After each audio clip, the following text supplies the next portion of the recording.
Hello and welcome to the Festival of Revived Music podcast. At the end of August, we will present the ninth edition of our festival, an event dedicated to rediscovering music that, for various reasons, disappeared from concert halls, archives, and public awareness. Our goal is to bring forgotten composers, neglected works, and overlooked musical stories back to life. One of the guests of this year's edition will be Gail Archer, an American organist, choral conductor, educator, and curator of artistic projects, who has spent many years on discovering and uncovering and promoting lesser known organ repertoire. She's also the founder of Muse Forum, an international network supporting women organists. And through her concerts and recordings, she has helped return many neglected works to contemporary musical life. On August 29th, Gay Archer will perform at St. James Cathedral in Szczecin in a recital featuring music by women composers whose works remained outside the mainstream concert repertoire for many years. Gail, we are delighted that you accepted our invitation and welcome to the Festival of Revived Music podcast. Hello. Hello, thank you so much for your kind invitation to the podcast and also your very gracious invitation to play in the festival. We've just a little bit broadened our concept program because for the last 8 years we were focused directly on the Jewish music and reviving of Jewish music, and since that year we decided to broaden a little our spectrum. We will make the same process, reviving of music, but from this year on, we will start different traditions also to include in our program. So, my first question and the beginning of our conversation, as I said, uh, your recital will be on focus on women composers. Do you remember the first woman composer whose music made you think, why is nobody performing this? Yes, this would be Nadia Boulanger's three short pieces. She was such an important teacher earlier in the 20th century in Paris, and she actually accepted me into her class when I was in university. And sadly, I did not have enough money to go. I tried to find scholarships but couldn't go. But I still feel so happy that she accepted my application at that time because she was such a famous teacher. But I have met many of her students here in New York who have told me wonderful stories about their experiences in her classes. She was so rigorous and she had such very high standards about the study of theory and composition and analysis. So I played her three short pieces a very long time ago. But very few people play these pieces. She only wrote the three pieces and then one other short piece at the time of her sister Lily's death. So there are only four organ pieces by Nadia Boulanger, but I do not encounter still many organists who play this music, and it's lovely. Every time I play that set, people say, "Oh my goodness, I don't know those pieces. Aren't they beautiful?" Yes, they are. So I continue to play them and to honor her. She was a remarkable teacher, as you know. Many Americans, including Aaron Copland and Leonard Bernstein, many important American musicians went to Paris to study with her. So she has a happy place in my growth as a young musician. She was an inspiration from across the ocean when I was still in university. For all our listeners, I can only add that all major Polish composers of that time, all of them, if they had an opportunity, they have this remark in the biographies that they were students of Nadia Boulanger They were or they were attending courses of Nadia Boulanger. So it right. was also a strong influence on the Polish composers. In that time, it was not so easy, of course, No.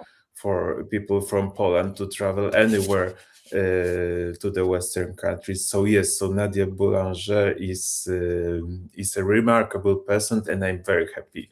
And I'm looking forward also to hear her pieces in your interpretation.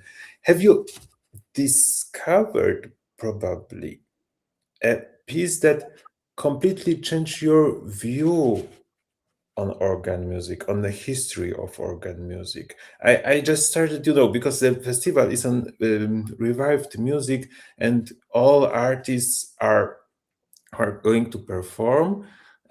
We all are focused on different music, different styles, but this process of discovering music. Can you tell us something more about your other discoverings? You Yes. consider them most spectacular.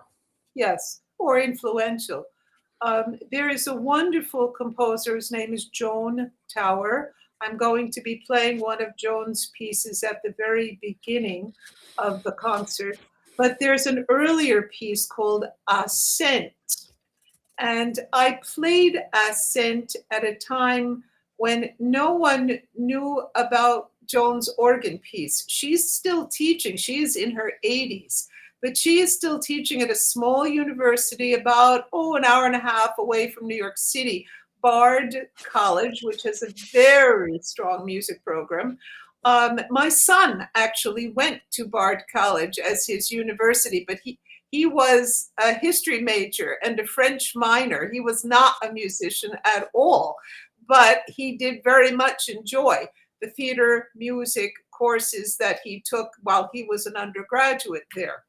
But I loved Joan's piece Ascent because it has so much rhythmic energy. Joan specializes in writing instrumental pieces generally. So there are string quartets, symphonic pieces. She's very well known in the United States, but probably not as much in Europe as she is known here. And then she was commissioned by the American Guild of Organists to write a second organ piece, which she titled Power Dance. And since her college is very near where I teach organ at Vassar College upstate, she approached me and she said, would I work with her on this new commission? And I said, yes, I'd be delighted to do it. And so we spent sessions over the course of a whole winter. We would get together early on Saturday morning in the chapel of Vassar, which has a very large instrument, 4 manuals, and in a wonderful space. And we worked on that piece all winter long. It was so much fun. I helped her register the piece, and she would say, no, that's not the sound I want. And she would describe in orchestral terms the kinds of sounds that she wanted on the organ at a particular section of the piece. And we tried so many different registrations. It was made me grow to hear her talk about the way she wanted to express herself musically through the organ, even though she has not written any more than the 2 organ pieces. So in the end, she very kindly dedicated Power Dance to me because we worked so hard at finding the right expression. And we both enjoyed it. It just made both of us think differently about the organ and what the possibilities might be. It's a very rhythmic piece and it's technically very difficult, but she's rather a fearless composer. And I learned a great deal, and she did too. So let us stay a little bit longer on the program which we are going to play in Szczecin. The program of a recital includes music written across almost a century. Uh, Mhm. which of the composers speaks most directly to you today in terms of musical language? Which of the women composed in that program is the closest to you? Which which That's an which interesting, style? an Which interesting music approach. language is yours? Okay, well, I'm going to speak about two pieces. I want to speak about Florence Price because Florence Price's music was not played in the 20th century after her passing, but she wrote so much organ music. And the problem for her was that she was African American. There are beautiful photos of her. She was a beautiful, brilliant woman and wrote a great deal of organ music, chamber music, symphonic music. She was extremely active in America. And I love playing her Passacaglia. It is also a very technically difficult piece, but it's her own chromatic language, and that's what I like about it. But she tests the organist's ability to listen really well to the theme of the Passacaglia. And then she takes it in so many different directions. For your listeners, a Passacaglia is a piece that has a single melody at the beginning, which becomes the harmonic backbone of the piece. And then the composer improvises on that harmonic skeleton for a period of time, going through various variations on that, based on that harmonic skeleton. And she does this extremely well in her Passacaglia. There are pedal passages in the fugue that are so difficult. I swear and say words I'm not supposed to say sometimes when I don't play it accurately. It's very difficult. So I really love that piece for that reason. It was so difficult for her to make a career, and she did it anyway. And then the other piece that I love, I happen to be Roman Catholic.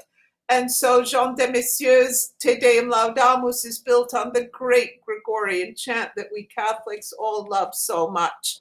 And that's powerful in a similar way. It's very chromatic. It uses the chant in such a creative way. Anybody from the Catholic tradition will recognize that tune, even though she is rather magically writing one variation after another. The tune is always present. And that's very meaningful to me because I love Gregorian chant. I've grown up singing it, and it's something that binds Catholics worldwide together. All those great, great melodies, which are ancient, of course. They're from the Middle Ages. And yet she's writing this piece in the 20th century. So we have the best of both worlds. We have an ancient tradition, melodic tradition of the Roman Church, and yet we have the harmonies of a wonderfully gifted 20th century composer who also was a great performer. She's said to have memorized some 2,500 pieces. She had an incredible memory and traveled all over Europe playing concerts in her very short life. She passed away much too soon. So in Szczecin, we'll hear, and now we have talked about the 20th century music, but did you in your work focus also in the centuries earlier, 19th, 18th, Oh, yes, or of course. earlier? Oh, yes. Well, I just played at Tyniec Abbey in Krakow, and they have a new organ built just in 2024, but built in the Renaissance style. Renaissance style, yes. Just one little keyboard and pedals. And so in that program, I played tiento, Spanish tiento from the 16th century. I played cabezón, the differencias on the caballero. I played Frescobaldi. I played Jan Petrus und Spelig, my dear old Dutchman. My mother's family is Dutch. Ah, My mother's family is of Dutch heritage. Excuse me. And what else was on that program? Some Heinrich Scheidemann and Buxtehude. I played some Cavazzoni, some of the Marco Cavazzoni, some of the music from Venice from the 16th and early 17th century. So yes, oh yes, oh yes. I had to play a program like that. It's the only thing that will work. you can play, or that would work. Renaissance Exactly. keyboard. You have to play music from the period. And what was challenging for me on that organ was the fact that it doesn't have a traditional European short octave. The bottom note is F. Normally in the short octave, what looks like E is C, and then D and E are on the sharps. But that wasn't the case. I played on lots of 17th century organs in Europe, which do have the traditional short octave, and your hands know how to do that. But this one, I was like, oh no, that's not C, it's F. Whoops. So that took a little bit of adjustment, but they did give me generous practice time.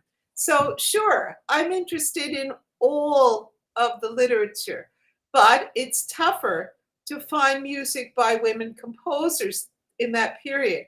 I did my dissertation on a woman composer from Venice, Barbara Strozzi, but she wrote vocal music. She wrote cantatas, one part, there are some duets, there are some trios with basso continuo because she was a virtuoso lute player.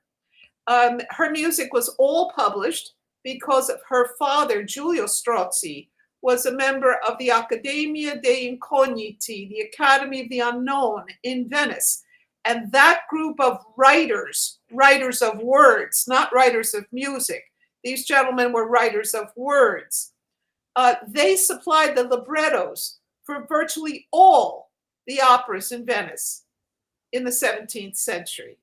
So Barbara never wrote an opera, but she did write volume upon volume of vocal music, which was published in her lifetime because her father had the influence with the publishers. And Venice, of course, was the center of music publishing from the beginning, from 1501, from Petrucci. So by the time Barbara was alive, she was born in 1619.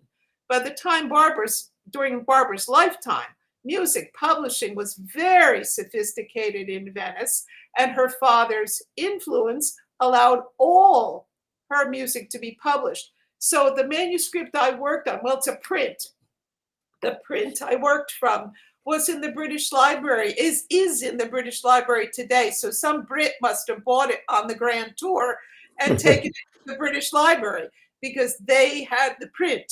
They made the microfilm for me, and then I made a modern edition out from the original print. That was my doctoral dissertation. I translated all the poetry, and then it was published. So I am deeply interested in women composers, and in fact, it was my dissertation topic. And it's just tougher to find keyboard composers from that time. There were vocal composers, but, well, Francesca Caccini is another one that comes to mind. Her father, Giulio Caccini, was a member of the academy in Florence that started the operatic traditions in the 1590s.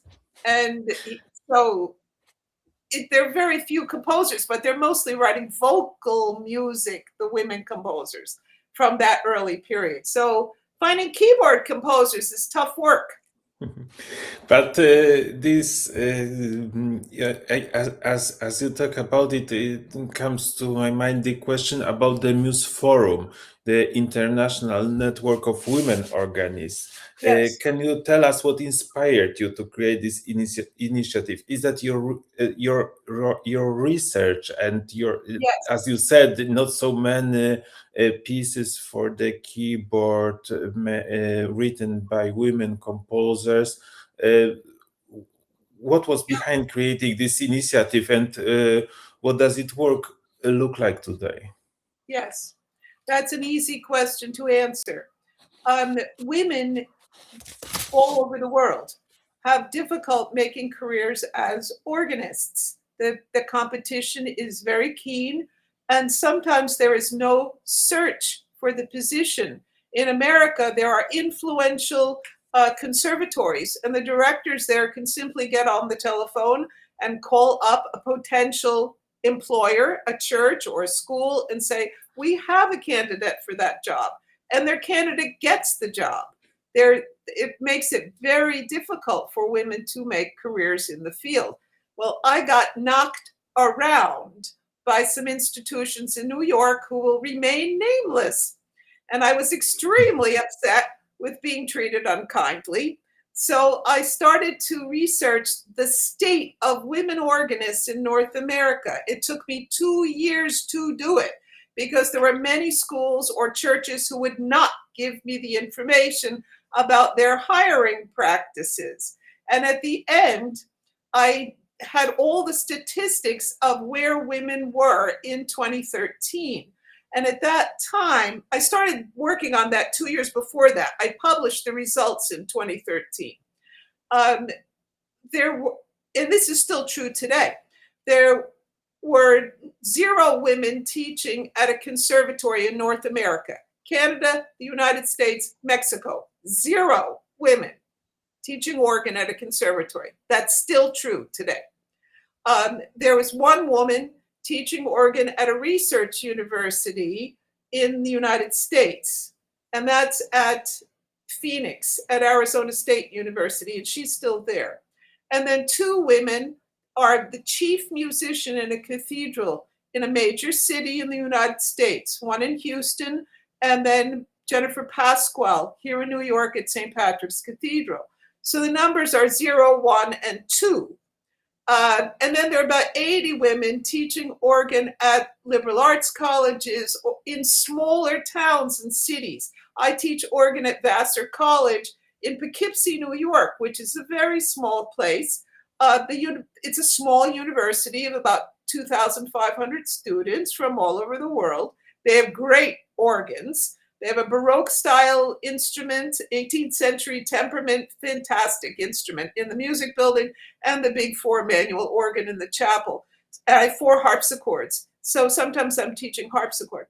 So I started Muse Forum because I realized that other women were frustrated also with the institutions they were working at. They were being fired when they succeeded. When a woman got a review in the newspaper, she suddenly found herself without a job. She had overshadowed the administrator. She had overshadowed the pastor, and gotten attention drawn to herself.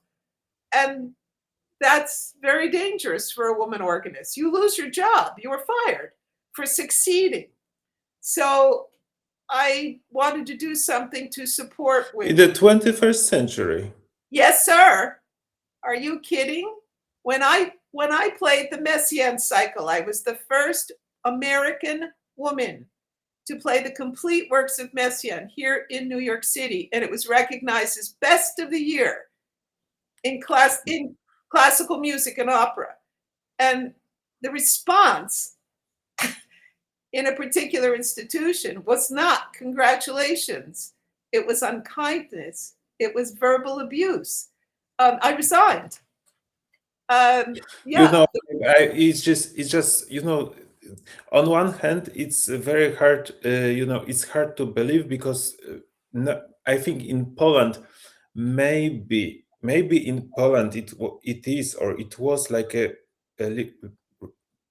some kind of reflection, of communism times, because in Poland, except like the conductors, orchestra conductors, which is still very Gentlemen. for women, but in general, like I think that in a music life we have and we had a pretty good level of equality, sex equality. Uh, but That's not I true in the United States at all. No. anyway, I'm surprised, partly I'm not surprised, because recently I was writing a text for a Szczecin Philharmonic about the women careers in the orchestra, and as a conductors, as a soloist, and also as a orchestra members. And I discovered, maybe just it was me who didn't know that, but the first woman admitted to the Berliner Philharmoniker that happened in the 1980s, and to the Wiener Musikverein it was 1997. The first woman admitted to the orchestra. So. I knew that we have a lot of work to do still, but I didn't know how much work there is left and how recent all of that is. Yes. It's the same in the United States. They finally started something called blind auditions for the orchestras, so that the finalists are playing behind a curtain. Like if there are 5 bassoon candidates for the New York Philharmonic, the finalists are playing behind a curtain so that no one can see if they are gentlemen or ladies. They are just listening to the quality of the performance. And that has helped because more women are now in the orchestras in the United States because of the blind auditions. The union, there is a union that represents the orchestra musicians, fought for the blind auditions to make it more fair for the women candidates for the orchestra positions. So the orchestras have improved, but there's no help for organists because churches, synagogues, colleges, conservatories, universities, they know who the candidates are. They know whether they are female or male candidates. And the organist jobs overwhelmingly go to the gentlemen. They would rather have someone young right out of the conservatory than have a woman who has a lot of experience. It's very difficult to make a career in this field, which is why I've made my career at Columbia University here in New York and Vassar College. So I direct the choirs, I teach music history, I'm a full professor at Barnard College, Columbia University. It's the women's college of the university. And then I'm the organist at Vassar College. So I left church music, even though I sang in choirs my whole life. From the time I was 8 years old, I sang in the church choir. I've always been involved with choir and organ, but I couldn't make a career in church music because you simply couldn't get the job. I applied for every big church job that opened in New York, and I've held a doctorate in music for a long time. I earned my doctorate in the 1990s, and I still couldn't get the big church jobs. You're passed over and over. So I'm happy to say, made a very good career teaching in the universities. It's much better. It is safer. It pays better. Your good work is rewarded. and it's celebrated, and that's exactly what you want. You want a place that supports you, and the universities are a better path forward for women organists. But apart from all this very sad, very upsetting view, have you noticed any changes in the way the musical world views women composers and career of women musicians? You said about the blind auditions. I think it's the one thing and the very important. In Poland, it also it's sometimes it's done like we have a curtain and also a floor covering to not to hear the steps. But do you see or have you made any research that actually are there some changes? Are we going in a good direction at least? Sadly, I don't really think so. There is a group of New York women composers, and they are very active. I've commissioned some pieces from members of that group, and they are always giving seed grants to their various members to try to encourage people to commission new pieces. People are working, there's no question. There are active groups of composers. There's the International Alliance of Women in Music, IAWM, in this country, and those are composers, mostly instrumental composers. That's an active group that I belong to. And they likewise have concerts with just women composers, and they give out grants, and they try to encourage the performance of music by women composers. But it's still challenging. You have to do about twice as much work as your male colleagues to get your pieces performed. The New York Philharmonic has, to their credit, they have commissioned and they have programmed more pieces by women composers in the last 5 years. So I do see that locally here in New York.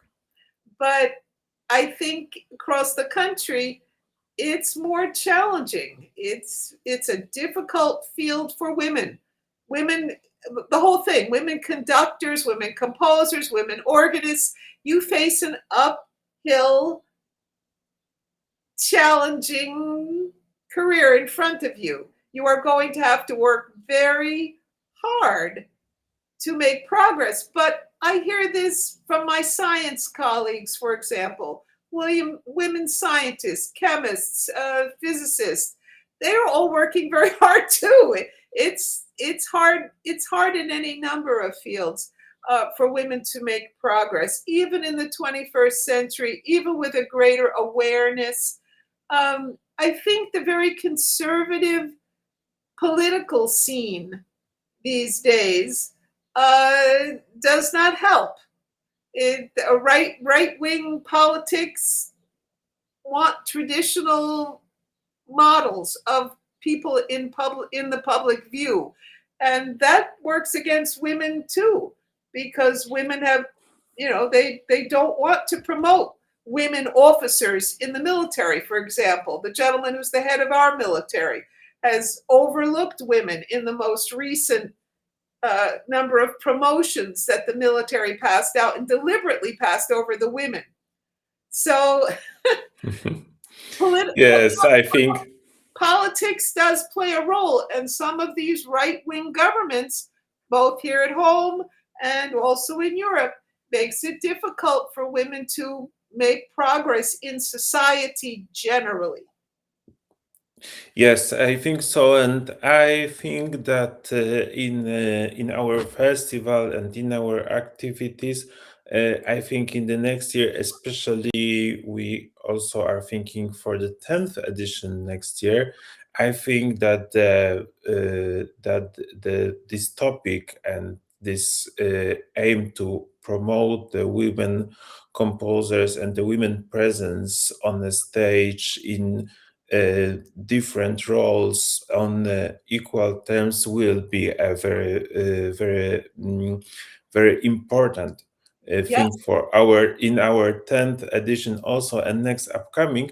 Also, I think that in Poland there is an increasing awareness of that topics. At least, this year we had in Szczecin three very interesting projects focusing on women composers.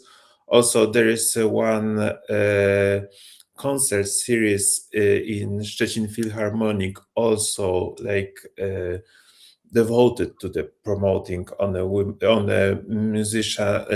musicians on stage, and it's going on since several years. So I think that in a society which changed a lot through in the last 30 years. We have a big changes in Poland. We had a big changes in Poland since the transformation and so on.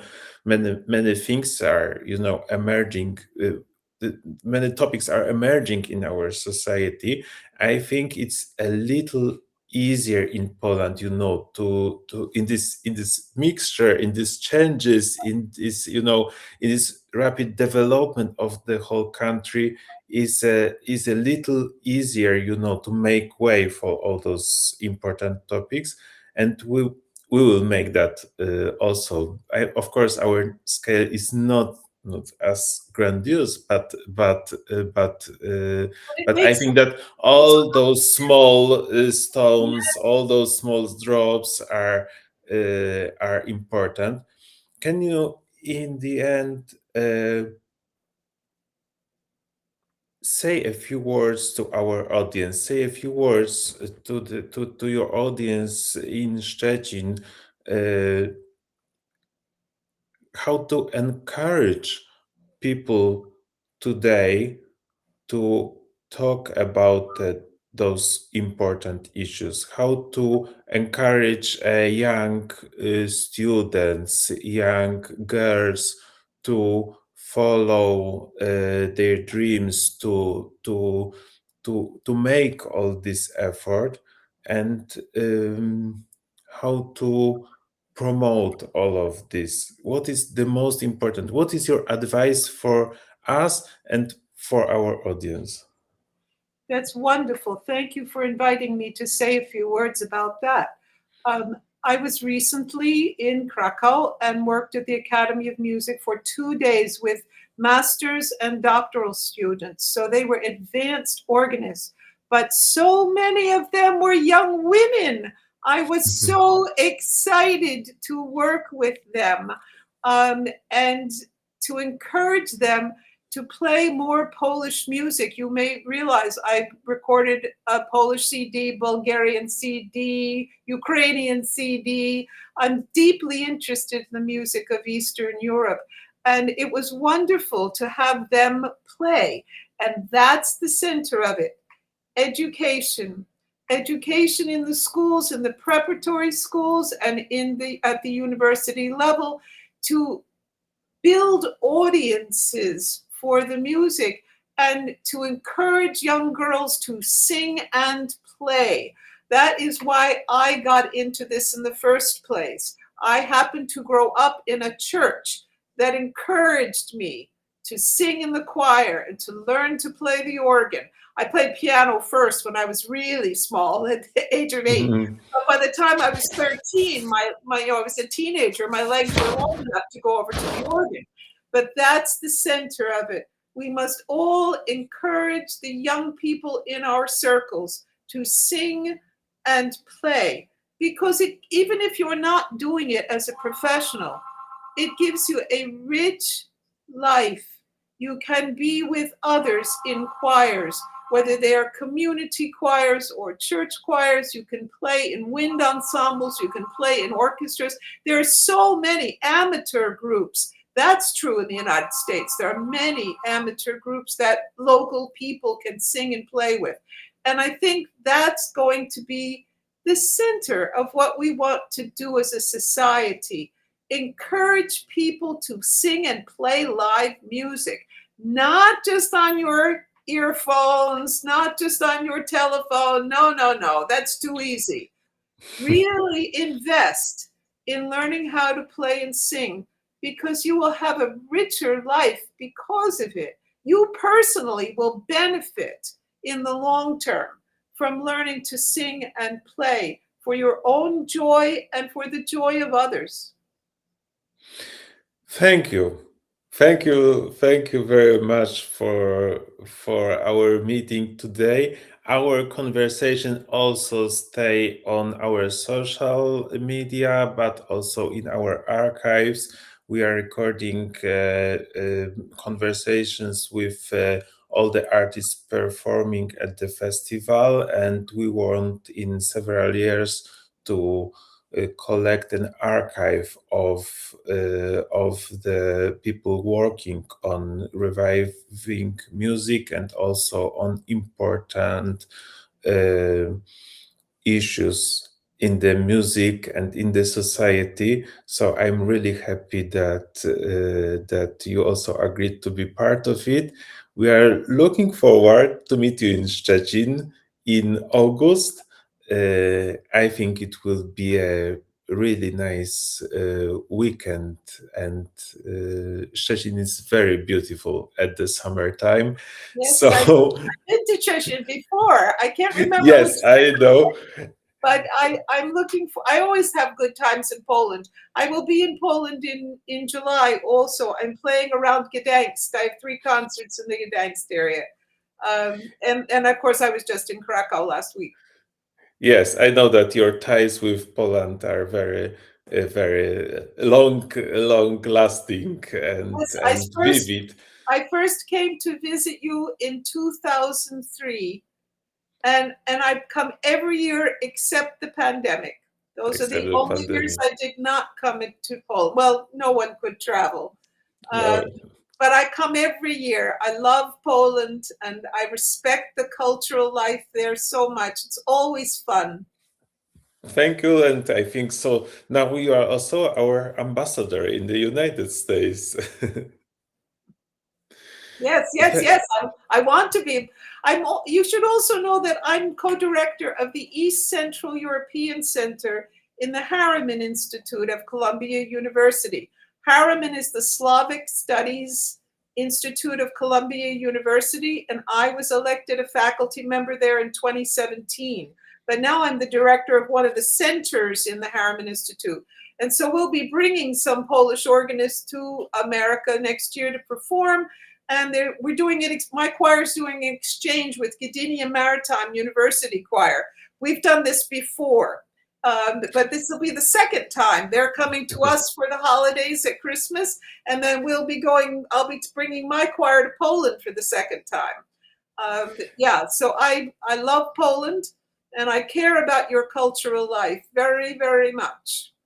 So, as ladies and gentlemen, as you can hear, Gail Archer is so incredibly active person. It's hard to believe that actually a woman musician is, has less opportunity. Because when I read your biography, I could say completely opposite. So, I think all your projects and activities can be shared for free or for women or men.